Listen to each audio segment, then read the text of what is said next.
Genesis Chapter 1. The Beginning. In the beginning, God created the heavens and the earth. Now the earth was formless and empty. Darkness was on the surface of the deep.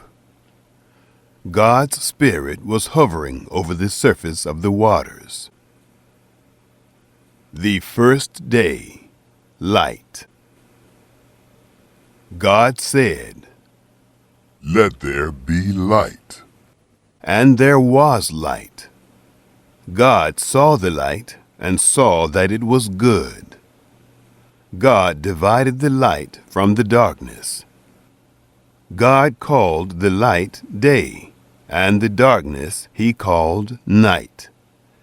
There was evening and there was morning, one day. The second day, firmament. God said, "Let there be an expanse in the middle of the waters, and let it divide the waters from the waters." God made the expanse, and divided the waters which were under the expanse from the waters which were above the expanse.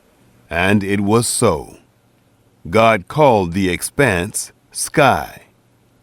There was evening and there was morning, a second day. The third day, dry ground. God said, "Let the waters under the sky be gathered together to one place, and let the dry land appear." and it was so. God called the dry land earth, and the gathering together of the waters he called seas. God saw that it was good.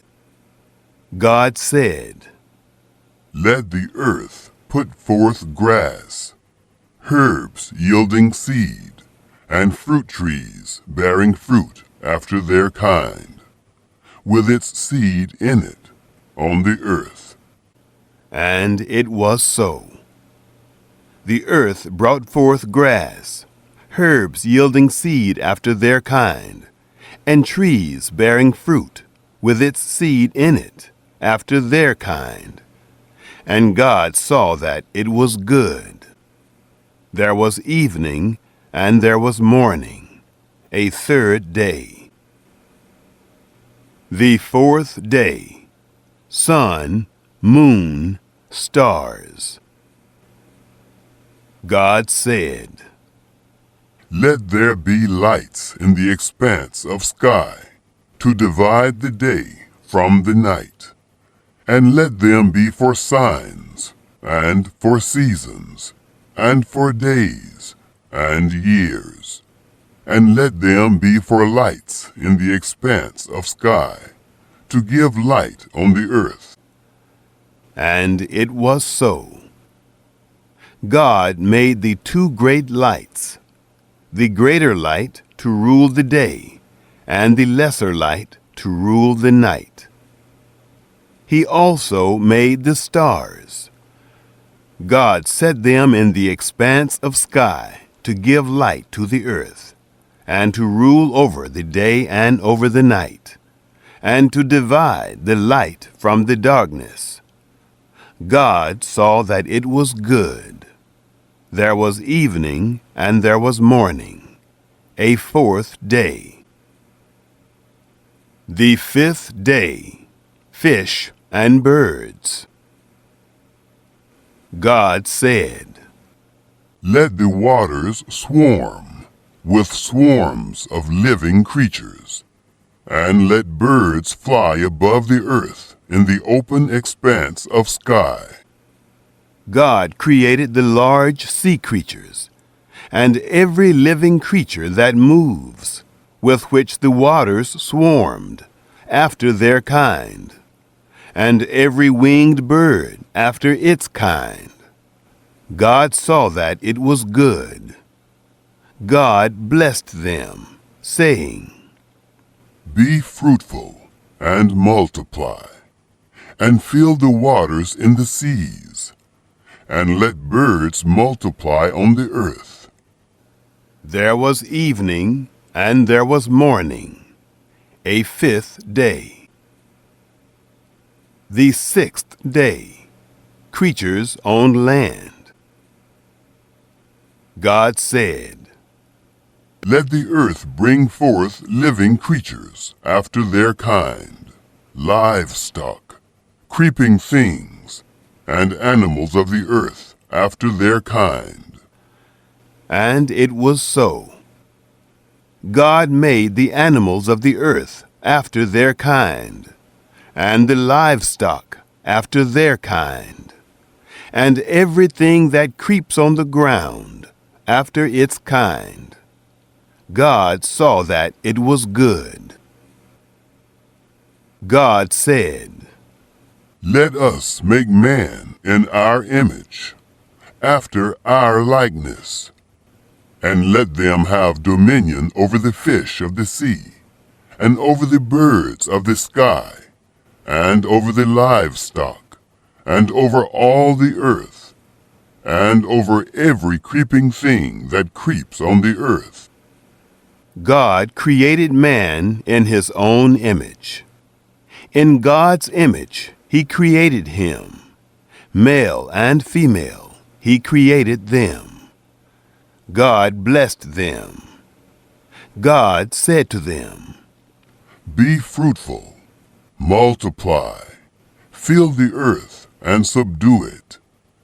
Have dominion over the fish of the sea, over the birds of the sky, and over every living thing that moves on the earth. God said, Behold, I have given you every herb yielding seed, which is on the surface of all the earth, and every tree which bears fruit yielding seed. It will be your food. To every animal of the earth, and to every bird of the sky, and to everything that creeps on the earth, in which there is life, I have given every green herb for food. And it was so. God saw everything that he had made, and behold, it was very good. There was evening, and there was morning, a sixth day. Chapter 2. The seventh day, God rests. The heavens and the earth were finished, and all their vast array. On the seventh day, God finished his work which he had made, and he rested on the seventh day from all his work which he had made. God blessed the seventh day and made it holy, because he rested in it from all his work which he had created and made. The creation of man. This is the history of the generations of the heavens and of the earth, when they were created, in the day that Yahweh God made the earth and the heavens. No plant of the field was yet in the earth, and no herb of the field had yet sprung up, for Yahweh God had not caused it to rain on the earth. There was not a man to till the ground, but a mist went up from the earth and watered the whole surface of the ground. Yahweh God formed man from the dust of the ground, and breathed into his nostrils the breath of life, and man became a living soul. The planting of the garden. Yahweh God planted a garden eastward, in Eden, and there he put the man whom he had formed. Out of the ground Yahweh God made every tree to grow that is pleasant to the sight, and good for food. The tree of life also in the middle of the garden, and the tree of the knowledge of good and evil. A river went out of Eden to water the garden, and from there it was parted, and became 4 heads. The name of the first is Pishon. This is the one which flows through the whole land of Havilah. where there is gold, and the gold of that land is good. There is aromatic resin and the onyx stone. The name of the second river is Gihon, the same river that flows through the whole land of Cush. The name of the third river is Hiddekel. This is the one which flows in front of Assyria. The fourth river is the Euphrates. The forbidden fruit. Yahweh God took the man and put him in the Garden of Eden to dress it and to keep it. Yahweh God commanded the man, saying, Of every tree of the garden you may freely eat, but of the tree of the knowledge of good and evil you shall not eat of it. For in the day that you eat of it, you will surely die. Adam names the animals. Yahweh God said, It is not good that the man should be alone. I will make him a helper suitable for him. Out of the ground Yahweh God formed every animal of the field and every bird of the sky, and brought them to the man to see what he would call them. Whatever the man called every living creature, that was its name.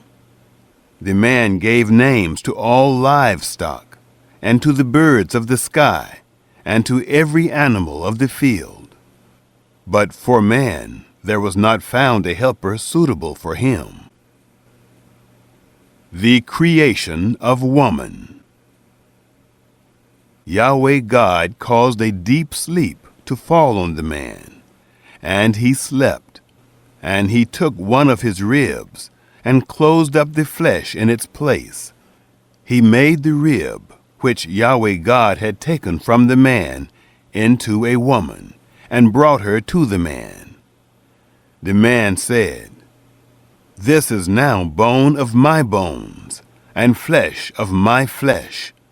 She will be called woman, because she was taken out of man. Therefore, a man will leave his father and his mother, and will join with his wife, and they will be one flesh. They were both naked, the man and his wife, and were not ashamed. Chapter 3. The Serpent's Deception. Now the serpent was more subtle than any animal of the field which Yahweh God had made. He said to the woman, Has God really said, You shall not eat of any tree of the garden? The woman said to the serpent, Of the fruit of the trees of the garden we may eat. But of the fruit of the tree which is in the middle of the garden, God has said, You shall not eat of it, neither shall you touch it, lest you die. The serpent said to the woman, You won't surely die. For God knows that in the day you eat it, your eyes will be opened, and you will be like God, knowing good and evil. When the woman saw that the tree was good for food, and that it was a delight to the eyes, and that the tree was to be desired to make one wise, she took of its fruit and ate. And she gave some to her husband with her, and he ate. The eyes of both of them were opened, and they knew that they were naked. They sewed fig leaves together and made themselves aprons. God arraigns Adam and Eve. They heard the voice of Yahweh God walking in the garden in the cool of the day. And the man and his wife hid themselves from the presence of Yahweh God among the trees of the garden. Yahweh God called to the man and said to him, Where are you? The man said, I heard your voice in the garden, and I was afraid, because I was naked, and I hid myself. God said, Who told you that you were naked? Have you eaten from the tree that I commanded you not to eat from? The man said, The woman whom you gave to be with me, she gave me of the tree, and I ate. Yahweh God said to the woman, What is this you have done? The woman said, The serpent deceived me, and I ate.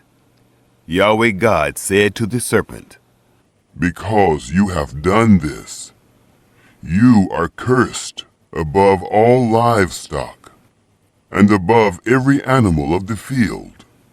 On your belly you shall go, and you shall eat dust all the days of your life.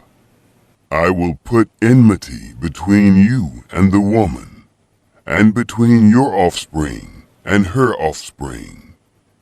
He will bruise your head, and you will bruise his heel.